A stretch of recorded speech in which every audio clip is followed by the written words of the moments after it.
Hi guys. आज अपन बात करेंगे हमारे एडवांस अकाउंटिंग के चैप्टर नंबर 6 है। और हमारी मॉड्यूल का चैप्टर नंबर 6 है और आईसीए के मॉड्यूल का भी मैं आपको बता देता हूँ। आईसीए के मॉड्यूल का वो चैप्टर नंबर एडवांस अकाउंटिंग है, मॉड्यूल नंबर सेकंड का अमल कमीशन वाला चैप्टर है। तो अमल कमीशन वाला जो चैप्टर है मैं इसको अपन स्टार्ट करते हैं। अमल कमीशन,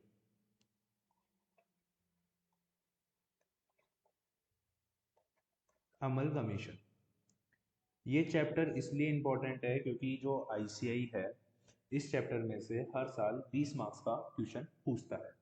और ये चैप्टर बच्चों को थोड़ा सा टेक्निकल लगता है, जस्ट कि इसके अंदर कुछ, एक तो क्वेश्चन लेंथ ही होता है, दूसरा चीज़ें समराइज नहीं हो पाती और एक प्रॉपर नोट्स नहीं होते।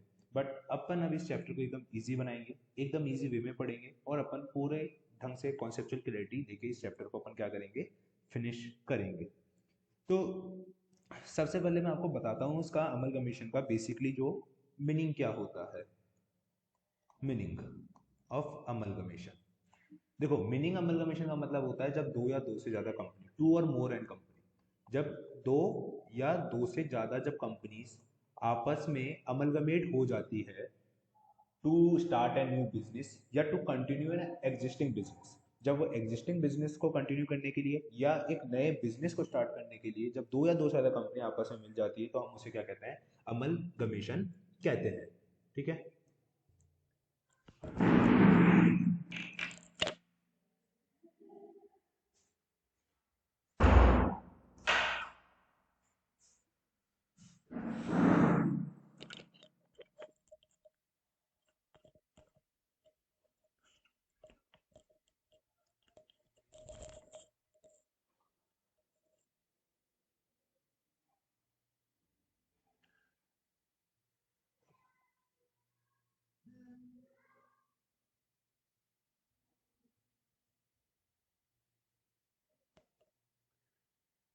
ठीक है, तो अपन उसे क्या कहते हैं, अमल कमीशन कहते हैं। ठीक है, तो अपना अमल कमीशन में जो टॉपिक नंबर 1 है वो अपन पढ़ेंगे यहाँ पे अब। टॉपिक नंबर 1, टॉपिक नंबर 1 अपन पढ़ेंगे अमल कमीशन का। जो टॉपिक नंबर 1 है वो है आपका, 1 मिनट 2 मिनट है ना, find out purchase consideration. Find out purchase consideration. अगर ये टॉपिक जिसको समझ में आ गया, ये वाला जो टॉपिक जिसको समझ में आ गया वो इस अमल कमीशन वाले चैप्टर में कमांड पा सकता है। तो जो find out the purchase consideration है वो बेसिकली AS14, जो अपने एडवांस अकाउंटिंग का ही पार्ट है, AS14 अकाउंटिंग स्टैंडर्ड 14, उसमें डील करता है। तो आप जब परचेज कंसिडरेशन निकालने के दो मेथड होते हैं हमारे पास बेसिकली यहाँ पे। जो फर्स्ट मेथड होता है, फर्स्ट मेथड का नाम होता है पेमेंट मेथड। कौन सा मेथड होता है, पेमेंट मेथड। थोड़ा राइटिंग को कंसिडर मत कीजिएगा जस्ट बिकॉज, क्योंकि राइटिंग पैड पे फर्स्ट टाइम है तो थोड़ा सा राइटिंग एडजस्टेबल हो जाएगी। दूसरा होता है आपका असेट मेथड। ठीक है, तो सबसे पहले अपन बात कर लेते हैं हमारे पेमेंट मेथड की। ठीक है, तो पेमेंट मेथड में आपको पता कैसे चलेगा कि कब अपन को पेमेंट मेथड अप्लाई करना है और कब अपन को असेट मेथड अप्लाई करना है। तो अपन एक एक करके अपन हर चीज को समझते हैं। तो सबसे पहले अपन बात कर लेते हैं इधर पेमेंट मेथड की। तो पेमेंट मेथड कब अप्लाई करना है अपन को, वैन, लिखते चलना मेरे साथ, when swap ratio, when swap ratio is given। क्या बोला मैंने, जब अपन को क्या गिवन हो, स्वैप रेशियो गिवन। अब स्वैप रेशियो का मतलब क्या होता है, स्वैप रेशियो का मतलब होता है एक के बदले में दो शेयर, दो के बदले में एक शेयर, मतलब एक रेशियो। मतलब आप किस रेशियो में अपने शेयर्स को एक्सचेंज कर रहे हो वो होता है स्वैप रेशियो। ठीक है, अब ये स्वैप रेशियो ध्यान रखना यहाँ पे किसके लिए होना चाहिए, फॉर इक्विटी शेयर होल्डर्स के लिए होना चाहिए। कि हम इक्विटी शेयर होल्डर्स को पेमेंट करेंगे तो हम उनको कितने शेयर्स के बदले में कितने शेयर्स देंगे, वो इक्विटी शेयर्स होल्डर के लिए होना चाहिए। अगर swap ratio equity share holders के लिए है तो ही हम हमारा पेमेंट मेथड अप्लाई करेंगे, नहीं तो हम हमारा पेमेंट मेथड अप्लाई नहीं कर सकते हैं। क्लियर। अब आपको क्वेश्चन वाला थोड़ा सा स्टाइल बरत सकता है, आपको वो क्वेश्चन वाला थोड़ी सी स्टाइल आपसे पूछ सकता है, थोड़ी सी स्टाइल है। कैसे पूछ सकता है मैं बताता हूँ, देखो आपको कि स्वैप रेशियो भी ना दो तरीके से गिवन होते हैं, स्वैप रेशियो भी दो तरीके से गिवन होते हैं।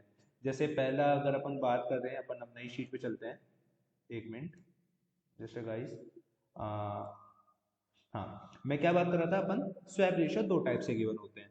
देखो स्वैप रेशियो दो टाइप से गिवन होते हैं अपन को क्वेश्चन में। या तो वो अपन को क्या बोलेगा, डायरेक्टली दे देगा कि हमने भैया इक्विटी शेयर होल्डर्स को इतने शेयर्स के बदले में इतने शेयर्स देने हैं। या फिर वो क्या बोलेगा अपन को, मार्केट वैल्यू दे देगा। क्या दे देगा सर हमारे को, वो मार्केट वैल्यू दे देगा ऑफ किसकी, बोथ कंपनीज की, दोनों कंपनीज की। एक होती है एक्वायर कंपनी, एक होती है सेलिंग कंपनी। उसके बारे में भी अपन आगे डिस्कस करेंगे, बट अभी अपन स्वैप रेशियो के बारे में सीख लेते हैं। स्वैप रेशियो में अपन जब डायरेक्टली रेशियो गिवन होगा, या फिर वो क्या बोलेगा, मार्केट वैल्यू दे देगा दोनों कंपनीज की। अगर मार्केट वैल्यू दे देगा दोनों कंपनीज की, तो अपन को कैसे निकालना है, तो अपन को जो रेशियो का फॉर्मूला होता है, तो अपना जो रेशियो का फॉर्मूला होता है वो होता है कि भैया सेलिंग कंपनी की मार्केट वैल्यू क्या है, क्या बोला मैंने, सेलिंग कंपनी की मार्केट वैल्यू क्या है, डिवाइड कर देंगे किससे, एक्वायरिंग कंपनी की मार्केट वैल्यू क्या है। क्या बोला मैंने, एक्वायरिंग कंपनी की मार्केट वैल्यू क्या है, अपन उसे क्या कर देंगे, डिवाइड कर देंगे।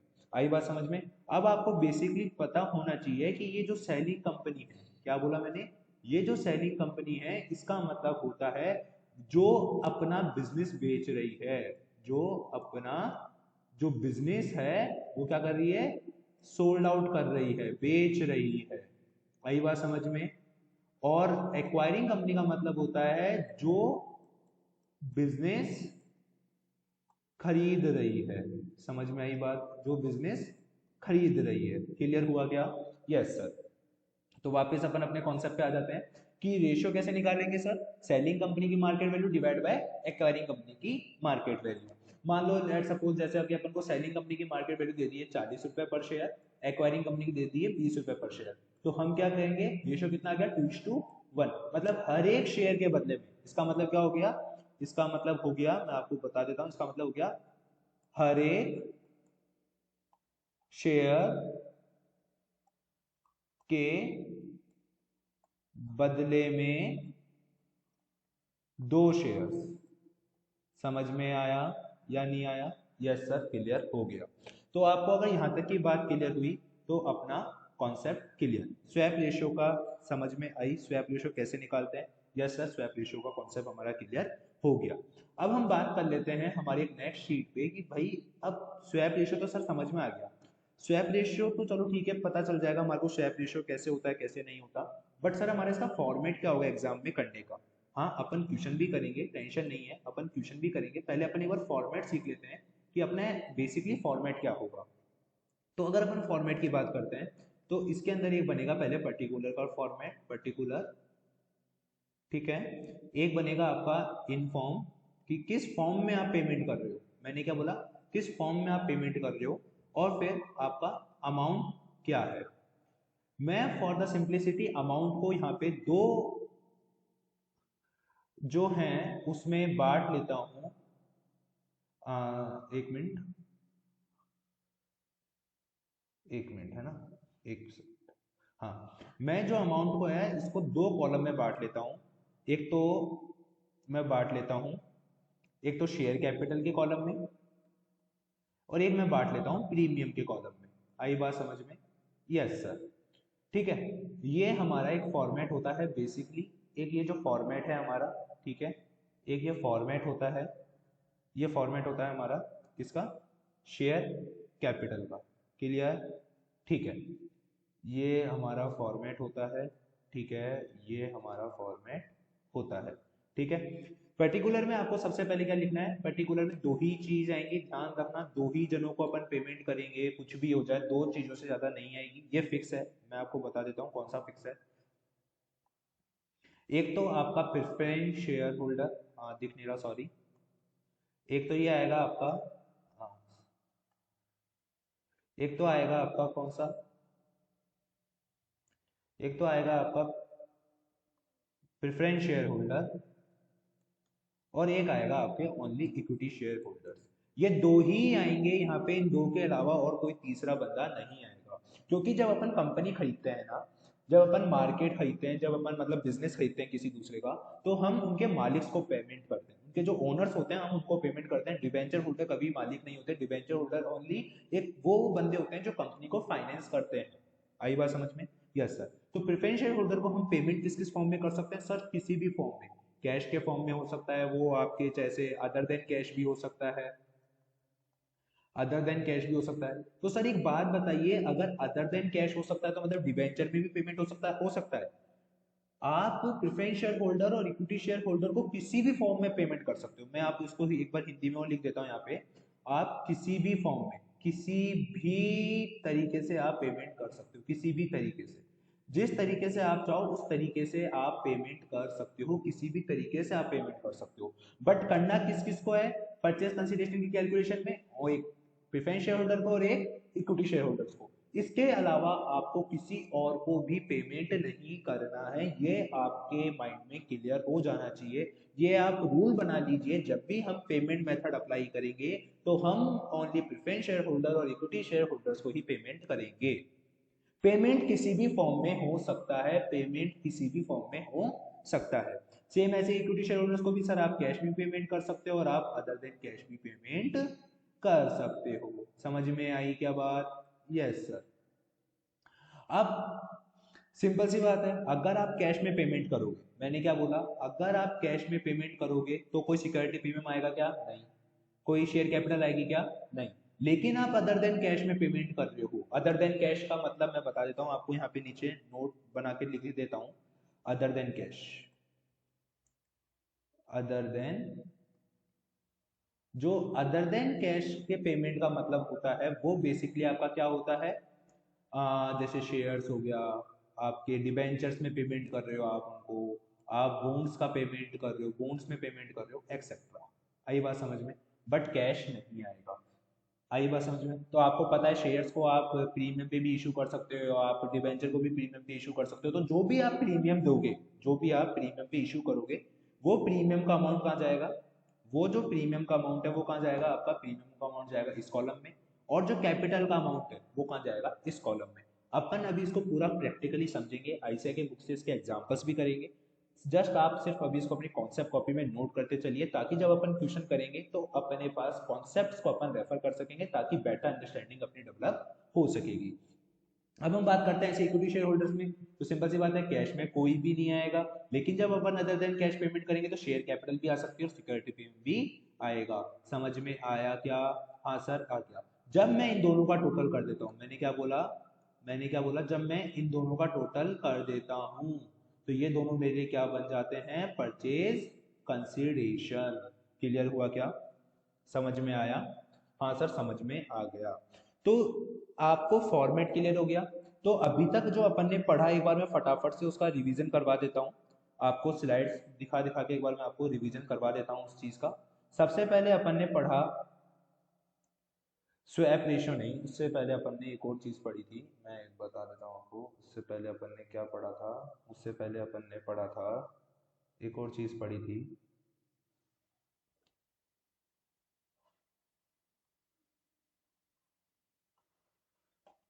ये देखो, अपन ने सबसे पहले पढ़ा था अमल कमीशन। अमल कमीशन में सबसे पहले अपन ने पढ़ा टॉपिक नंबर 1, जो था find out the purchase consideration. तो मैंने आपको बताया परचेज कंसिडरेशन एएस 14 से डील करता है। परचेज परचेज कंसिडरेशन निकालने के दो मेथड होते हैं, एक मेथड होता है पेमेंट मेथड, और एक मेथड आपका कौन सा होता है? एक होता है आपका पेमेंट मेथड, एक होता है आपका असेट मेथड। मैंने क्या बोला? असेट मेथड अपन टू बी डिस्कस्ड लेटर, हम बाद में डिस्कस करेंगे इसको। सबसे पहले हम किस पे ग्रिप बनाएंगे? पेमेंट मेथड पर। तो पेमेंट मेथड कब अप्लाई करना है? जब आपको क्या गिवन हो क्वेश्चन में? Swap ratio. किसका स्वैप रेशियो गिवन हो सर? आपका इक्विटी शेयर होल्डर्स का स्वैप रेशियो गिवन हो। फिर मैंने उसके बाद आपको क्या पढ़ाया? फिर उसके बाद मैंने आपको बताया था, फिर मैंने आपको क्या बताया? उसके बाद मैंने आपको बताया कि ये स्वैप रेशियो कैसे निकलता है। क्वेश्चन बड़ा दो तरीके से देता है, या तो वो आपको डायरेक्टली स्वैप रेशियो दे देगा या फिर मार्केट वैल्यू दे देगा दोनों कंपनीज की। तो स्वैप रेशियो अगर मार्केट वैल्यू दे दी दोनों कंपनी की तो कैसे निकालेंगे? सेलिंग कंपनी की market value divide by acquiring company की मार्केट वैल्यू। तो आपके पास क्या आ जाएगा? स्वैप रेशियो आ जाएगा। और इस स्वैप रेशियो को हम कैसे इंटरेक्ट करते हैं कि हर एक स्वैप रेशियो के बदले में, हर एक शेयर के बदले में कितने शेयर इशू किए जाएंगे? 2 शेयर। समझ में आई क्या बात? Yes sir. फिर उसके बाद अपन ने क्या पढ़ा? उसके बाद अपन ने पढ़ा कि भैया फॉर्मेट कैसे बनता है। फिर अपन क्या पढ़ेंगे कि फॉर्मेट कैसे बनता है। तो फॉर्मेट में अपन ने पढ़ा कि भैया अपने पास पर्टिकुलर, इनफॉर्म, अमाउंट और शेयर। अमाउंट के अंदर 2 कॉलम बनते हैं, कौन कौन से? एक तो शेयर कैपिटल का बनता है और एक प्रीमियम का बनता है। पर्टिकुलर में क्या यही 2 चीजें आएगी? क्या फिक्स है ये, या आप लिख सकते हो यहाँ पे कि ये क्या है? फिक्स्ड है, कि ये दो ही को पेमेंट होगा, एक प्रेफरेंस शेयर होल्डर को और एक इक्विटी शेयर होल्डर को। क्यों होगा? क्योंकि ये दोनों कौन होते हैं? ओनर्स होते हैं कंपनी के। जो ओनर्स को ही पेमेंट किया जाता है। Yes sir. और किसी भी फॉर्म में पेमेंट हो सकता है, किसी भी तरीके से पेमेंट हो सकता है। कैश में हो सकता है, अदर देन कैश भी हो सकता है। अदर देन कैश का मतलब मैंने क्या बताया? Shares, debenture, bonds etcetera. अगर आप कैश में पेमेंट करोगे तो कोई सिक्योरिटी प्रीमियम नहीं आएगा, कोई शेयर कैपिटल नहीं आएगा। लेकिन आप अदर देन कैश पेमेंट करोगे तो शेयर कैपिटल भी आएगा और सिक्योरिटी प्रीमियम भी आ सकता है। यहाँ तक की चीज अगर आपको क्लियर है तो आप वीडियो को लाइक करना ना भूलें। अब हम बात करते हैं आगे, हमारे कॉन्सेप्ट पे आते हैं। क्लियर? Yes sir. अब मैं बात करता हूँ, ये जो भी शीट्स मैं यूज कर रहा हूँ उसका मैं आपको पीडीएफ बना के हमारे टेलीग्राम चैनल पे शेयर कर दूंगा। टेलीग्राम चैनल का लिंक आपको डिस्क्रिप्शन बॉक्स में मिल जाएगा। अब हम बात करते हैं हमारे कुछ बातें जो मैंने आपको बोली, मैं उसको लिखवा देता हूँ यहाँ पे, कि जो आपका पीसी है वो इंक्लूड करता है only payment to preference share holder and equity shareholder, not debenture holder and और अदर लाइबिलिटी। समझ में आया या नहीं आया? Yes sir. ये मैंने क्या नोट लिखवा दिया, जो मैंने आपको वहां पे बताया था ना फॉर्मेट में कि ऑनर्स को पेमेंट होगा, वो चीज मैंने लिखवा दी। कि क्या बोला मैंने? कि जो आपका पीसी है वो इंक्लूड करेगा only payment to the preference share holder and equity share holder. इसको मैं हाईलाइट भी कर देता हूँ ताकि आपको ध्यान रहे। ओनली प्रेफरेंस शेयर होल्डर और ओनली इक्विटी शेयर होल्डर को ही पेमेंट किया जाएगा। क्लियर क्या? Yes sir. अब आ जाते हैं अपन अपने दूसरे नोट पर। एक और अपन को नोट लिखना है। जो पेमेंट है वो may be made in any form. क्या बोला मैंने? Payment may be made in any form. आप चाहो उस मर्जी में आप पेमेंट कर सकते हो। मतलब आपकी मर्जी हो, आप उस फॉर्म में पेमेंट करो, कैश में करो, या फिर आप चाहो तो क्या बोलते हैं, किसी भी चीज में आप पेमेंट कर सकते हो। समझ में आई बात? क्लियर हुआ? Yes sir. अब अपन एक और नोट ना लिखेंगे, अब अपन क्या करेंगे? क्वेश्चंस करेंगे आईसीआई की बुक से। जो नेट पेमेंट मेथड था उसके अंदर जो भी कॉन्सेप्ट था वो मैंने आपको डिस्कस कर दिया। नाउ अब अपन क्या करेंगे? क्वेश्चंस करेंगे। कहां से करेंगे? फ्रॉम आईसीआई स्टडी मैट, जो न्यू आया है फॉर मई 22 और ऑनवर्ड्स के लिए। हम उधर से अब क्वेश्चंस की प्रैक्टिस करेंगे। तो जिसके पास भी बुक नहीं है वो आईसीआई के बॉस नॉलेज पोर्टल पे जाके बुक को डाउनलोड कर सकता है, अमलगमेशन का। या फिर जिसके पास बुक है तो वो अपनी बुक खोल के हमारे साथ क्वेश्चंस की प्रैक्टिस कर सकता है। तो अभी हम करते हैं क्वेश्चंस की प्रैक्टिस।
ठीक है, तो अब अपन बात करते हैं एग्जाम्पल नंबर 1 की।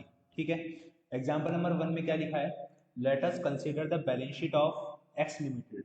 तो आप अपने बुक्स में नोटिंग करते चलना, एक्स लिमिटेड कौन हो गया, पता नहीं सर अभी तक एक्स लिमिटेड कौन है, बट मैं आपको एक बात बता देता हूँ, अगर बैलेंस शीट जिस कंपनी की दे रखी होती है वो कंपनी आपके कौन सी कंपनी मानी जाती है, सेलिंग कंपनी। सेलिंग कंपनी मैंने बताया था क्या मतलब होता है, वो कंपनी जो अपना बिजनेस बेच रही है।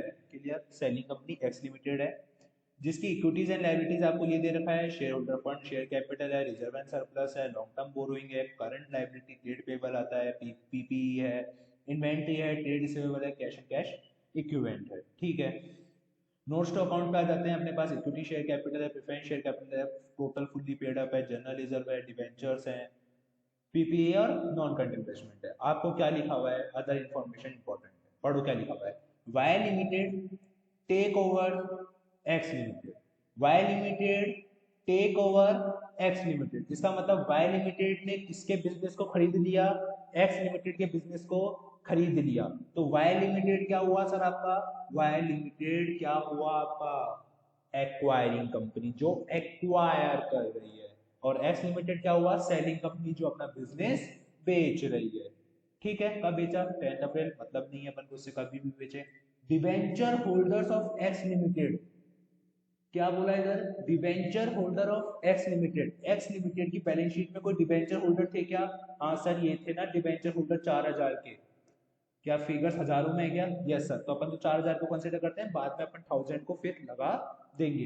कितने के थे, 4000 के डिवेंचर्स थे, जिनको डिस्चार्ज कर दिया जाता है बाय वाई लिमिटेड, किसके थ्रू, वाई लिमिटेड ने डिस्चार्ज कर दिया, कैसे डिस्चार्ज कर दिया, एट 10% प्रीमियम, एट 10% प्रीमियम, मतलब 4000 के आपके क्या थे, डिवेंचर थे, उस पे मैंने 10% और जोड़ दिया, तो कितना अमाउंट हो गया, 4400, 4400 रुपए, 4400। मैं इसको बताता हूं कैसे, देखो ऐसे क्या हुआ कि अपने पास डिवेंचर कितने थे, 4000 के थे, उसने क्या बोला, इसको 10% प्रीमियम पर डिस्चार्ज करता है, इस 4000 को 10% प्रीमियम पे डिस्चार्ज करता है, तो मतलब 4400 रुपए की लाइबिलिटी हो गई आज, एक तरीके से देखा जाए तो।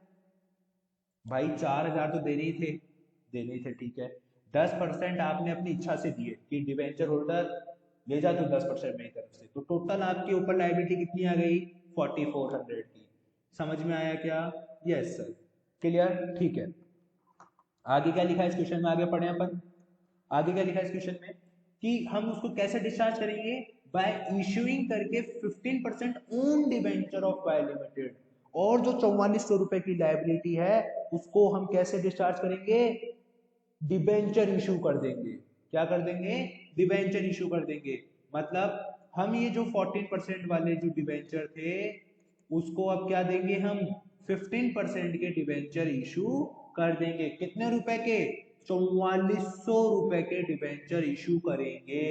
समझ में आया क्या, क्लियर हुआ ये पॉइंट, ठीक है। अब हम बात करते हैं आगे, आगे क्या लिखा है इसमें, third point, 14% preference share holder of x limited, x limited में प्रेफरेंस शेयर होल्डर थे क्या, हाँ थे सर, कितने के थे, 2500 के थे, 2500 के थे, 2500 के, क्या लिखा हुआ है, are discharge at a premium of 20%। अब मुझे बताइए कितना अमाउंट अपन को देना है उसको, कितना अमाउंट देना है अपन को उसको, मैं आपको उसको नेक्स्ट शीट पे बताता हूँ। देखो, प्रेफरेंस शेयर होल्डर, ठीक है, कितना अमाउंट देना है, 2500 तो आपकी बैलेंस शीट में ही थे, 2500 से कम तो आप दे ही नहीं सकते, 2500 से कम तो आप दे ही नहीं सकते, बट आपका दिल इतना बड़ा है कि क्या बोला, डिस्चार्ज करना है एट ए प्रीमियम ऑफ 20%, मतलब आपने इसमें क्या जोड़ दिया, 20% ऐड कर दिया। तो अब मुझे बताओ कितना होता है ये, 3000, समझ में आया, मतलब हमारे को टोटल कितना रुपया देना है उसको, 3000 रुपया देना है, समझ में आई बात, यस सर। हम उसको कैसे दे रहे हैं, बाय इशूइंग करके necessary number of 15% preference share of Y limited, क्या इशू कर रहे हैं हम उसमें, 15% प्रेफरेंस शेयर इशू करेंगे हम उसको, आई बात समझ में। अब ये देखो हम उसको क्या इशू कर रहे हैं, 15%, थे कितने के पहले ये, 14% के, ये कितने के थे हमारे पास 14% के। अब हम जो ये 3,000 रुपए चुकाएंगे, जो 3,000 रुपए का उसको पेमेंट करेंगे, वो किस फॉर्म में कर रहे हैं, शेयर्स के फॉर्म में कर रहे हैं। और वो शेयर्स कौन से वाले शेयर्स हैं, प्रेफरेंस शेयर्स हैं। और उनपे रेट क्या है, कूपन रेट, डिविडेंड रेट 15% है। समझ में आई क्या ये लाइन? यस सर, ठीक है। और उनकी फेस वैल्यू क्या है, 100 रुपए। और उनकी जो फेस वैल्यू है वो भी क्या है आपके पास, 100 रुपए है, ठीक है। Yes sir. आगे फोर्थ पॉइंट, इंट्रिंसिक वैल्यू पर share of x limited. Intrinsic value पर शेयर, इंट्रिंसिक वैल्यू का मतलब आप अभी हाल फिलहाल इस क्वेश्चन को सॉल्व करने के लिए आप इतना सा मान सकते हो, intrinsic value equals to market value. समझ में आई क्या बात? Yes sir. तो मार्केट वैल्यू आपको एक्स लिमिटेड की कितनी दे रखी है, 20 रुपए, ठीक है। हम लिख देते हैं यहाँ पे जो एक्स लिमिटेड है उसकी मार्केट वैल्यू है 20 रुपए, और जो वाई लिमिटेड है उसकी मार्केट वैल्यू है कितने रुपए, 30 रुपए। समझ में आई बात? Yes sir. फिर आगे क्या लिखा है, Y limited will issue equity share. क्या लिखा हुआ है, वाई लिमिटेड इश्यू करेगा इक्विटी शेयर टू सेटिस्फाई करने के लिए किसको, इक्विटी शेयर होल्डर्स को।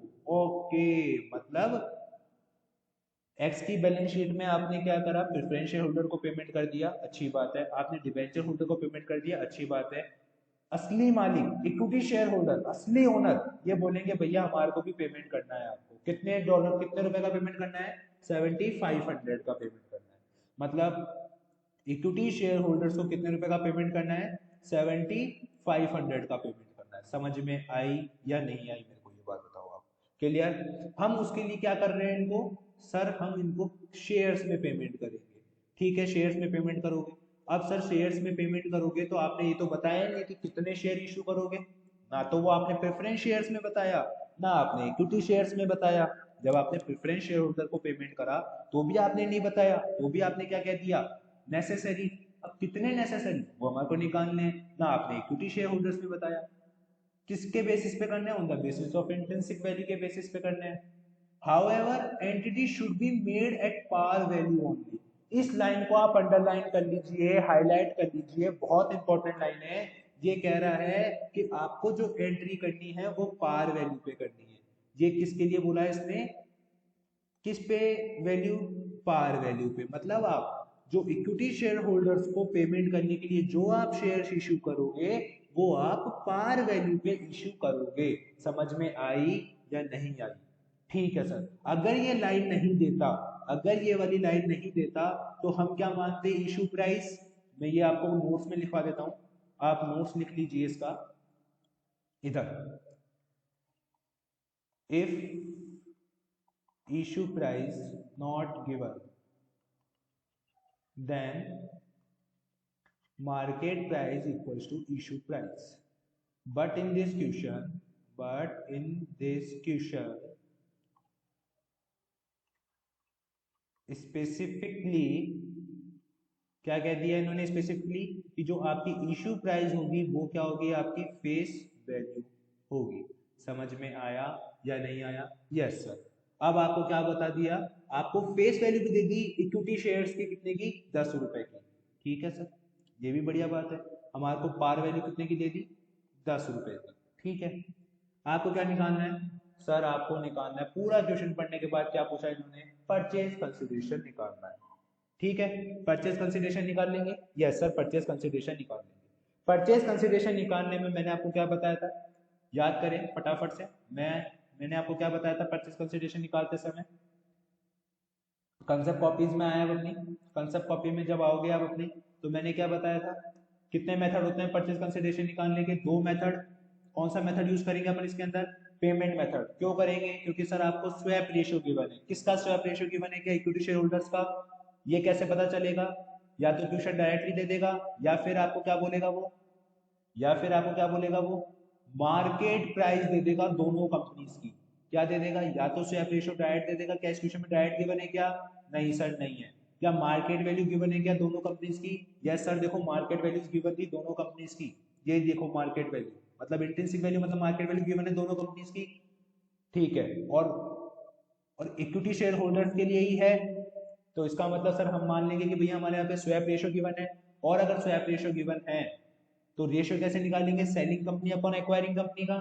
ठीक है सर, तो फिर अब अपन करें हमारा क्वेश्चन। यस सर, तो एग्जाम्पल नंबर 1 मैं यहाँ पे कर देता हूँ, एग्जाम्पल नंबर 1।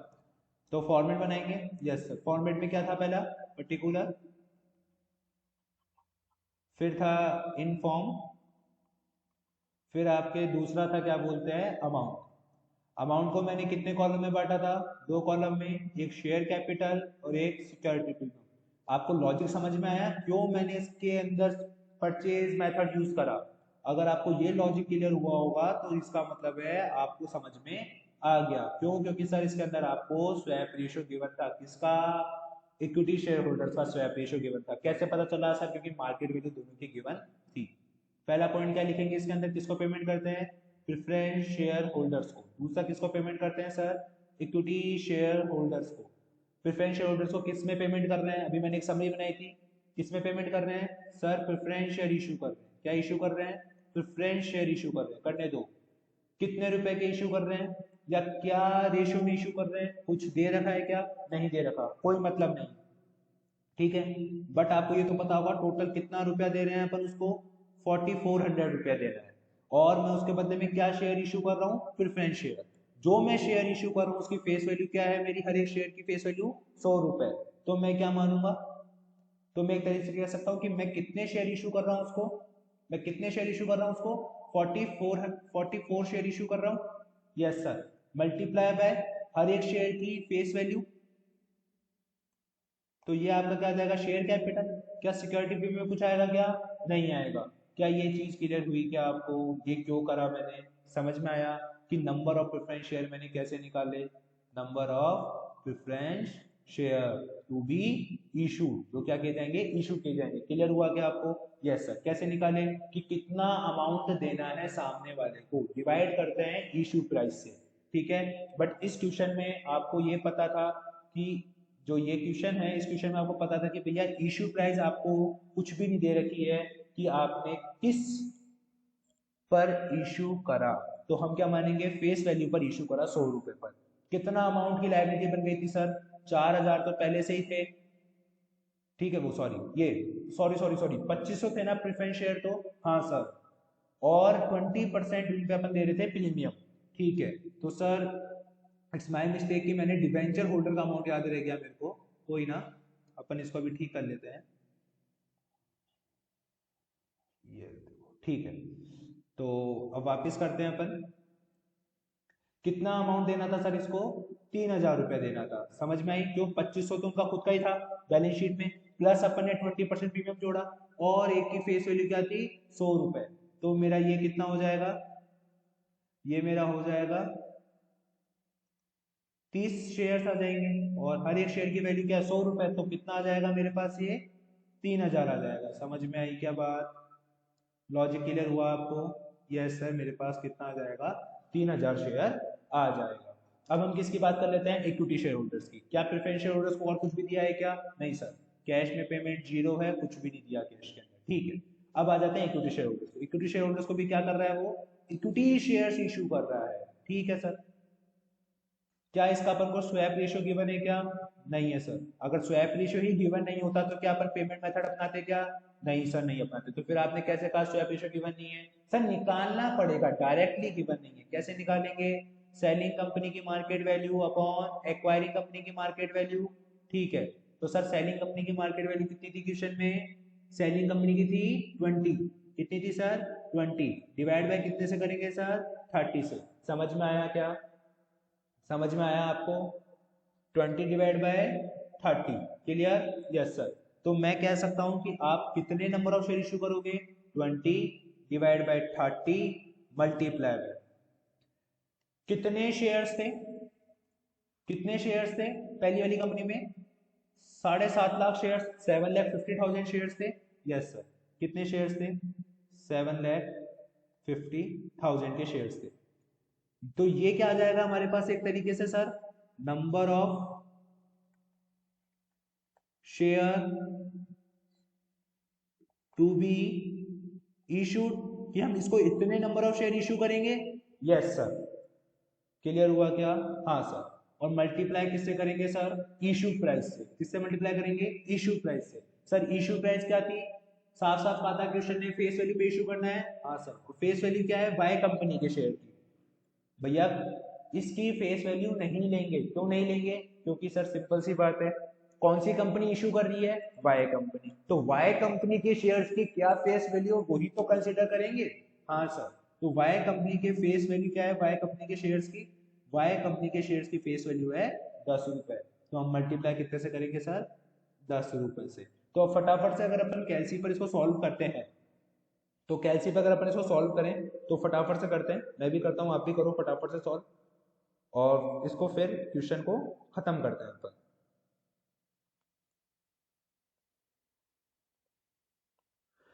तो मेरे हिसाब से कितना आ गया आपके? मेरे हिसाब से सर आपके आ गया 5000, और ये फिर 000। समझ में आया क्या? क्या इतना अमाउंट आ गया क्या आपके शेयर कैपिटल का? क्या सिक्योरिटी प्रीमियम आएगा? क्या नहीं आएगा। क्यों? क्योंकि आपने फेस वैल्यू पे इशू करा है। सर प्रेफरेंस शेयर कैपिटल में भी तो अपन 000 लगाएंगे। अब ये 000 क्यों लगा रहे हैं? क्या आपको उसका लॉजिक क्लियर हुआ क्या? क्या ये मैंने 000 क्यों लगाया? क्योंकि मैंने क्या कहा था कि पूरा क्वेश्चन किस में चल रहा है? थाउजेंड्स में चल रहा है। अगर थाउजेंड में चल रहा है तो इसका मतलब अपन को क्या लगाने पड़ेंगे? लास्ट में 3 जीरो और लगाने पड़ेंगे। तो फटाफट से अपन इसका आंसर निकाल लेते हैं और ऐसे के आंसर से टैली करवा लेते हैं। तो इसका आंसर आ रहा है 8,000 फिर 000। तो मैं कह सकता हूँ 80 लाख रुपए। कितना पेमेंट करना है अपन उसको परचेज कंसिडरेशन में? 80 लाख रुपए का अपना क्या हो रहा है? परचेज कंसिडरेशन हो रहा है। क्या ये चीज आप लोगों को समझ में आई क्या? समझ में आया ये वाला क्वेश्चन? 80 लाख रुपए का आपका पेमेंट समझ में आया? हाँ सर समझ में आया। सर एक डाउट है। क्या डाउट है? कि सर एक बार बताओ, आपने ये डिबेंचर होल्डर्स को जो अपन पेमेंट कर रहे हैं उसको अपन ने क्यों इंक्लूड नहीं करा परचेज कंसिडरेशन में? सर आप मेरे नोट्स निकालो, कॉन्सेप्ट कॉपी में मैंने क्या बताया था कि हमेशा पेमेंट किसको किया जाता है? ऑनर्स को। क्या हमारे डिबेंचर होल्डर्स ओनर्स होते हैं क्या? नहीं होते। इस कारण से मैंने इसको इसके अंदर इंक्लूड नहीं किया। क्या ये आपके 8 लाख रुपए आ गया क्या? हाँ सर आ गया। क्लियर? Yes sir. अब हम बात करते हैं हमारे सेकंड क्वेश्चन की। एग्जाम्पल नंबर सेकंड पे आते हैं अपन। आ जाओ सर। एग्जाम्पल नंबर सेकंड क्या लिखा हुआ है sir? X limited is absorbed by P limited. मतलब सर एक्स लिमिटेड को खरीद लिया गया है बाय पी लिमिटेड के द्वारा। तो पी लिमिटेड क्या हो गई सर? Acquiring company. और एक्स लिमिटेड क्या हो गई सर? एक तरीके से आपकी सेलिंग कंपनी। क्या कॉन्सेप्ट क्लियर हुआ क्या आपको?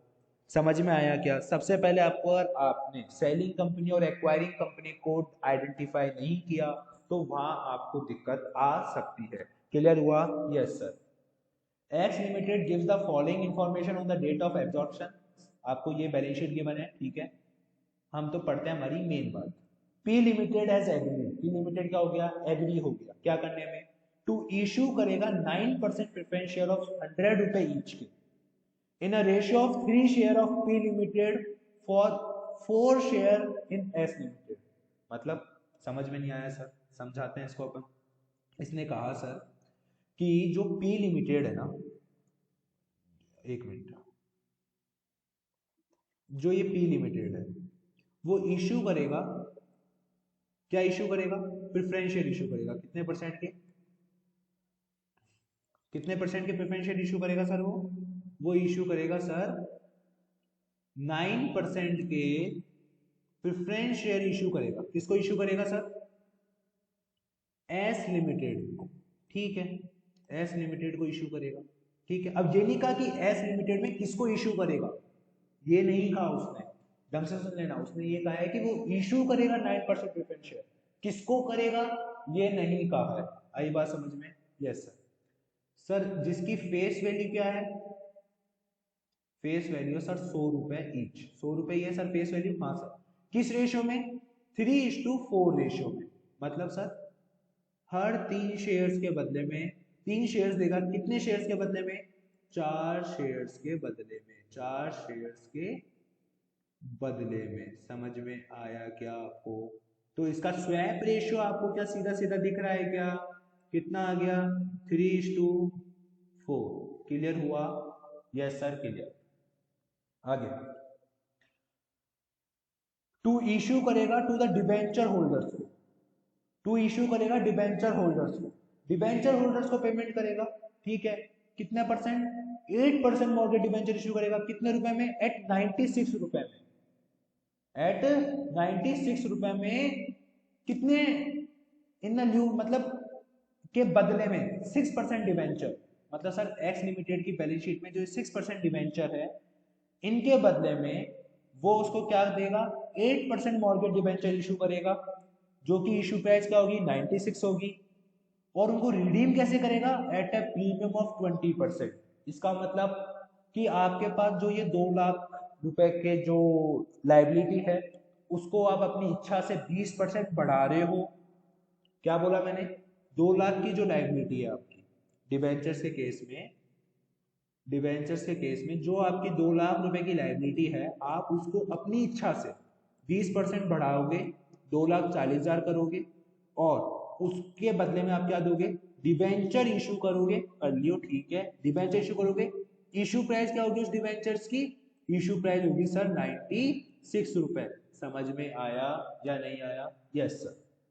आगे क्या लिखा हुआ है, टू पे करेगा 20 rupee per share in cash में, टू पे करेगा 20 rupee per share in cash में, पर शेयर बोला है, वर्ड पे गौर करना, फोकस करो वर्ड पे, क्या लिखा है, पर शेयर बोला है, पर शेयर बोला है, दैट मीन्स कि भैया यहाँ पे ये नहीं बोला कि पर शेयर इन कैश की इक्विटी शेयर्स वालों को ही दूंगा या प्रेफरेंस शेयर्स वाले को ही दूंगा, उसने बोला है कि मैं कैश में पेमेंट भी करूंगा, मैं कैश में पेमेंट भी करूंगा 20 rupee per share, share word है, शेयर इंक्लूड करता है इक्विटी शेयर्स को एंड प्रेफरेंस शेयर ऑल्सो। समझ में आया क्या, yes sir. To issue, and to issue करेगा 6 इक्विटी शेयर्स ऑफ 100 रुपए ईच के, ठीक है, इशूड एट मार्केट वैल्यू 125 रुपए, ओके, मतलब सर उसके साथ वो इक्विटी शेयर्स भी इशू करेगा, इक्विटी शेयर्स भी सर इशू करेगा, कितने रुपए के, जिनकी फेस वैल्यू क्या है, फेस वैल्यू है सर उनकी 100 रुपए, बट वो उनको इशू करेगा मार्केट प्राइस पर, क्या करेगा, मार्केट वैल्यू कितनी उनकी 125, और कितने शेयर इशू करेगा, 6 इक्विटी शेयर्स देगा, कितनों के बदले में, 5 शेयर्स के बदले में, 5 के बदले में। समझ में आई या नहीं आई बात, तो मैं कह सकता हूँ स्वैप रेशियो भी आपके पास 6:5 आ गया क्या, हाँ सर आ गया। आपको क्या करना है, कैलकुलेट करना है परचेज कंसिडरेशन। तो सबसे पहले तो मेरे को एक ही बात समझ में नहीं आ रही कि परचेज कंसिडरेशन निकालने के लिए मेरे को पता है 2 ही मेथड होते हैं, एक तो नेट पेमेंट मेथड होता है और एक नेट असेट मेथड होता है। नेट पेमेंट मेथड कब अप्लाई होता है, जब सर हमारे को swap ratio of equity share holder given होता है। आप अपनी कॉन्सेप्ट कॉपी का पहला ही पन्ना देख लीजिए, मैंने वही लिखा है, swap ratio of equity share holder given होता है। अब सर मुझे ये समझ में नहीं आ रहा है कि जो 9% प्रेफरेंशियल इशू कर रहा है वो किसको दे रहा है, सर लिखा हुआ है 4 preference share in x limited के बदले में देगा, तो इसका मतलब मैं सर ये कह सकता हूँ कि ये पेमेंट जो कर रहा है, ये वाला जो पेमेंट हो रहा है वो प्रेफरेंस शेयर होल्डर्स को हो रहा है, ये वाला पेमेंट अपने कंसीडर ही नहीं होगा परचेज क्या निकालते समय, पीसी कैलकुलेट करते समय, क्यों, क्योंकि ये किसको पेमेंट हो रहा है, डिबेंचर होल्डर्स को पेमेंट हो रहा है, जो कि कंसीडर नहीं होता। ये जो शेयर है ये दोनों को दे रहा है पेमेंट, ये जो वाला पेमेंट है, ये वाला जो पेमेंट है, ये पेमेंट किसको हो रहा है सर, इक्विटी शेयर होल्डर को। समझ में आई क्या बात, हाँ सर समझ में आ गई, क्लियर, यस सर। अब अपन आगे करते हैं, तो मतलब क्या सर, हमारे को इक्विटी शेयर होल्डर्स को जो पेमेंट हो रहा है, मैं आपको इसको बताता हूँ ऐसे, हाँ, जो हमारे को ये इक्विटी शेयर होल्डर्स को पेमेंट हो रहा है, क्या उसका स्वैप रेशियो गिवन है क्या, क्या उसका स्वैप रेशियो गिवन है क्या, हाँ सर स्वैप रेशियो गिवन है। अगर उसका स्वैप रेशियो गिवन है तो इसका मतलब हमारे को क्या करना पड़ेगा, पेमेंट मेथड अप्लाई करना पड़ेगा। क्लियर हुआ क्या सर, आपको कैसे पता चला कि ये पेमेंट आप इक्विटी शेयर होल्डर्स को ही कर रहे हो, साफ साफ लिखा हुआ है सर, साफ साफ लिखा हुआ है कि मैं 5 इक्विटी शेयर्स के बदले में पैसा दूंगा, 5 इक्विटी शेयर्स के बदले में पैसा दूंगा, इसका मतलब सर वो इक्विटी शेयर होल्डर्स को ही पेमेंट कर रहा है। Clear, yes sir. तो अब इसका सॉल्यूशन कर लें। क्या आपको क्वेश्चन समझ में आया, एनालिसिस समझ में आया?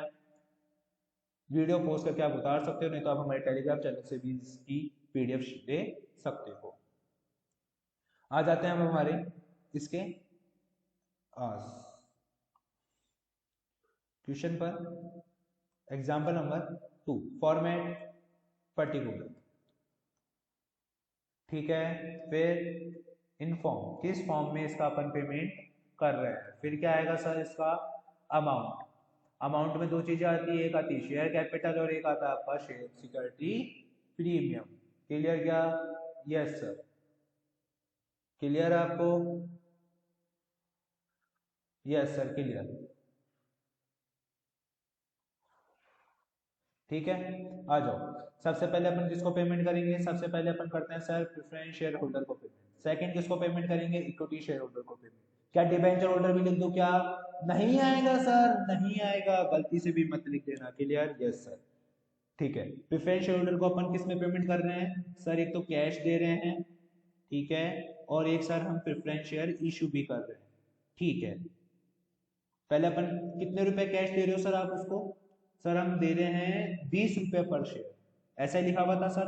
हाँ सर, 20 रुपए पर शेयर कैश दे रहे हैं। और कितने शेयर्स हैं हमारे पास प्रेफरेंस शेयर के सर? बैलेंस शीट में 2000 शेयर्स हैं। तो मैं ऐसे कह दूं सर कि ये जो कैश है वो आपका 2000 इंटू 20 इक्वल्स टू आपका आ गया 40,000। यस सर, तो मैं एक कॉलम और बना लूं यहाँ पे कैश का। कैश कितना दे रहे हैं सर हम उनको? 40,000। सिक्योरिटी में आएगा क्या? नहीं आएगा। शेयर कैपिटल आएगा क्या? नहीं आएगा। Clear? Yes sir. Preference share भी दे रहे हैं, कितने दे रहे हैं सर? 3 शेयर इशू कर रहे हैं पी लिमिटेड के फॉर 4 शेयर्स के बदले में। मतलब 3:4 का रेशियो है। यस सर, मतलब प्रेफरेंस शेयर को मैं कैसे दिखाऊं यहाँ पे? 3/4 मल्टीप्लाई बाय कितने शेयर हैं सर प्रेफरेंस शेयर? 2000 शेयर्स हैं प्रेफरेंस शेयर।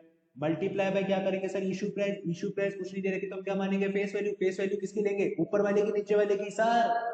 एक्वायर कंपनी की। एक्वायर कंपनी की फेस वैल्यू क्या है? जो वो इशू कर रहा है शेयर उनकी 100 रुपए, मल्टीप्लाई कर देंगे 100 रुपए से। तो सर ये फटाफट से कैलकुलेट करते हैं तो अपने पास कितना आता है? आप भी करो, मैं भी करता हूँ कैलकुलेट।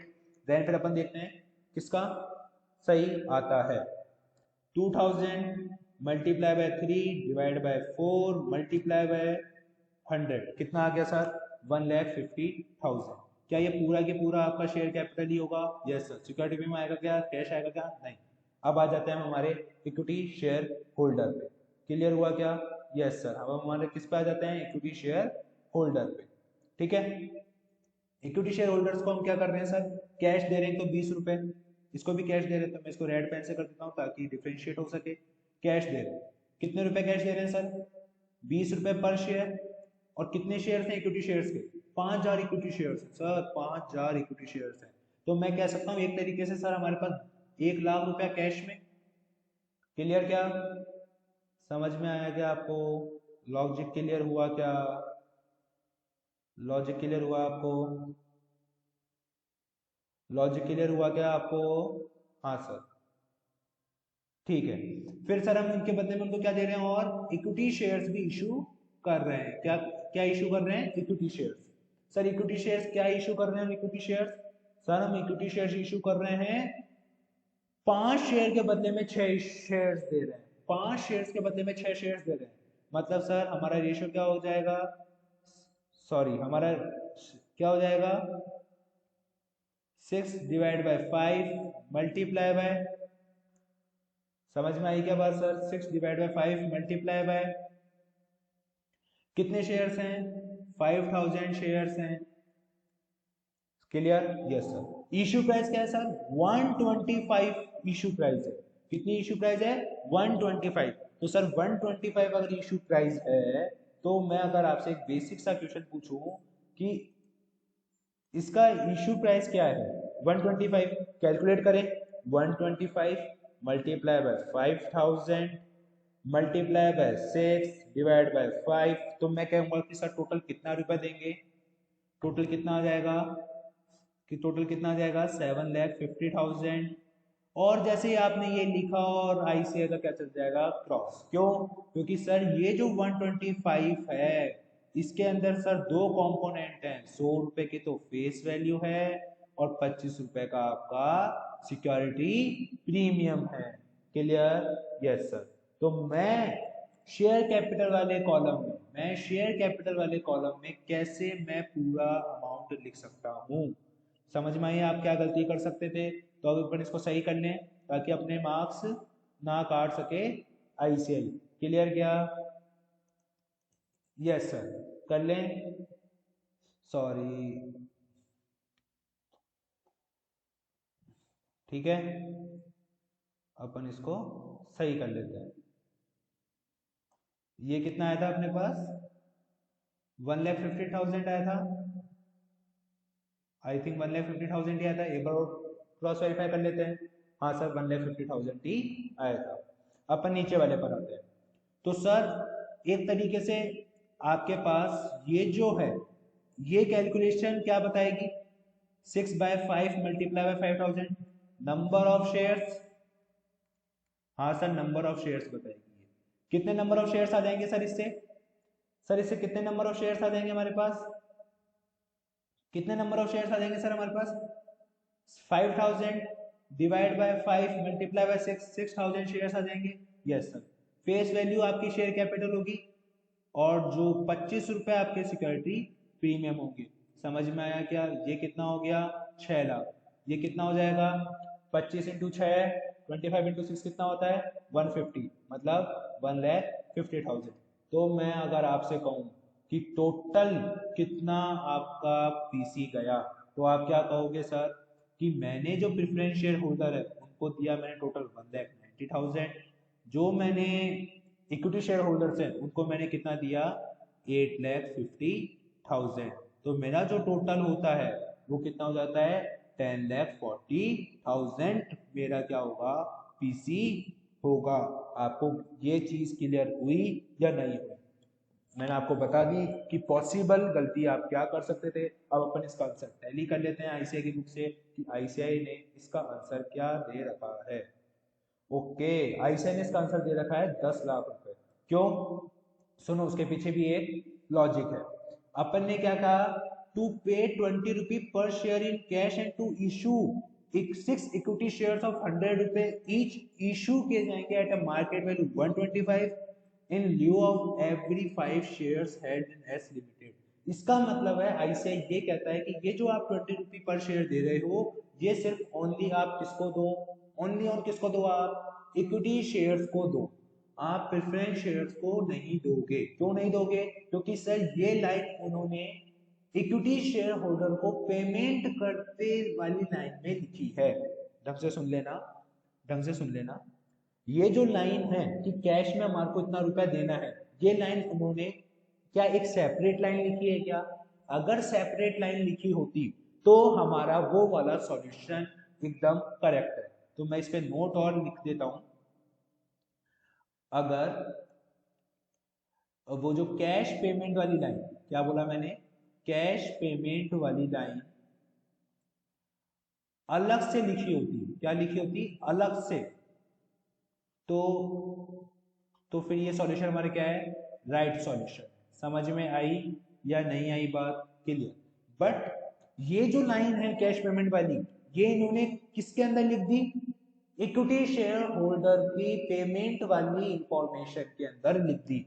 तो इसका इम्प्लाइड मीनिंग यही है कि जो हम शेयर कैश में जो पेमेंट कर रहे हैं वो किसको कर रहे हैं? ओनली किसको कर रहे हैं? इक्विटी शेयर होल्डर्स को। तो मैं लिख देता हूं इस क्वेश्चन के आगे यहाँ पे, बट इन दिस क्वेश्चन ये जो कैश पेमेंट वाली लाइन है, कैश वाली जो लाइन है वो कहां लिख दी हमने? इक्विटी शेयर होल्डर के पेमेंट वाली इंफॉर्मेशन के साथ लिखी है। इसलिए कैश किसको दिया जाएगा? ओनली इक्विटी शेयर्स को ही दिया जाएगा, प्रेफरेंस शेयर्स को नहीं दिया जाएगा। क्या लॉजिक क्लियर हुआ क्या? हाँ। तो सर अब हम इस सॉल्यूशन को हमारे आईसीआई के सॉल्यूशन के अकॉर्डिंग मैच बनाने के लिए क्या करें, ये जो हमारा कैश है इसको हटा देते हैं, इस कैश को हम यहाँ से हटा देते हैं, तो हमारे पास कितना कैश आ जाएगा यहाँ पे 1,50,000 आ जाएगा क्या। एक मिनट, एक बार इसको अपन ढंग से लिख देते हैं, ये ठीक है। कितना आ जाएगा सर हमारे पास 1,50,000, तो टोटल कितना हो जाएगा सर, ये 10 लाख हो जाएगा क्या। हाँ सर ये 10 लाख हो जाएगा क्या। अब आईसीआई का आंसर क्लियर, और मैंने आपको एग्जाम में पॉसिबिलिटी बता दी है कि अगर एग्जाम में ये जो नोट है, जो मैं छोटे छोटे नोट हर क्वेश्चनों के आगे लिखवाता रहूंगा आपको, वो नोट्स आप अपनी कॉन्सेप्ट कॉपी में मेंटेन करते रहेगा, ताकि आपको लास्ट डे पे एक कॉन्सेप्ट कॉपी पढ़ी और आपने सेलेक्टेड क्वेश्चंस की प्रैक्टिस करी और आपका पेपर क्या जाएगा, बॉक्स जाएगा। समझ में आया आपको। Yes sir. अब अपन बात करते हैं नेक्स्ट लेक्चर में, बात करेंगे हम हमारे एग्जाम्पल नंबर 3 की और एग्जाम्पल नंबर 4 की। ये दो एग्जाम्पल बचे हैं जो कि आपके परचेज कंसिडरेशन के नेट पेमेंट मेथड पे बेस हैं। इन दोनों एग्जाम्पल्स की आप प्रैक्टिस कीजिएगा। अगर आपको ये दोनों एग्जाम्पल आ जाते हैं तो आप मानिएगा आपकी प्रैक्टिस बहुत अच्छी है, आपको आज की क्लास समझ में आई। नहीं आता है तो अपन इसको कल दोनों सॉल्व करेंगे, दोनों एग्जाम्पल्स को सॉल्व करेंगे, और कल से हम हमारा नया टॉपिक चालू करेंगे नेट असेट मेथड का। तो आज की क्लास में आज अपन यहाँ तक ही पढ़ेंगे। जो भी चीज मैंने आज आपको करवाई है उसका मैं आपको पीडीएफ बना के ये आज शेयर कर दूंगा। टेलीग्राम चैनल पे आप हमारे साथ जुड़ सकते हैं। जो टेलीग्राम चैनल का जो लिंक है वो मैंने आपको डिस्क्रिप्शन बॉक्स में दे दिया है। जो टेलीग्राम चैनल का नेम है वो है हमारा फ्यूचर सीए क्लासेस के नाम से। आप वहाँ पे जुड़ सकते हैं और आप हमारे इन नोट्स को अवेल कर सकते हैं इन पीडीएफ फॉर्मेट में फ्री ऑफ कॉस्ट। समझ में आई। Yes sir. अब हम मिलते हैं हमारी नेक्स्ट क्लास में। नेक्स्ट क्लास में हम बात करेंगे हमारे एग्जाम्पल नंबर 3 की, एग्जाम्पल नंबर 4 की और हमारे नेट असेट मेथड की। फिर उसके बाद ये हमारी नेक्स्ट क्लास जो है, हमारी जो ये नेक्स्ट क्लास का टारगेट होगा। तो सर अगर आपको ये क्लास पसंद आई हो तो लाइक करें, शेयर करें, सब्सक्राइब करें और अपने साथ अपने फ्रेंड्स को भी बताइए ताकि उनका भी भला हो सके। तो सर आज के लिए इतना ही। अब हम मिलेंगे हमारी नेक्स्ट वीडियो में। टाटा।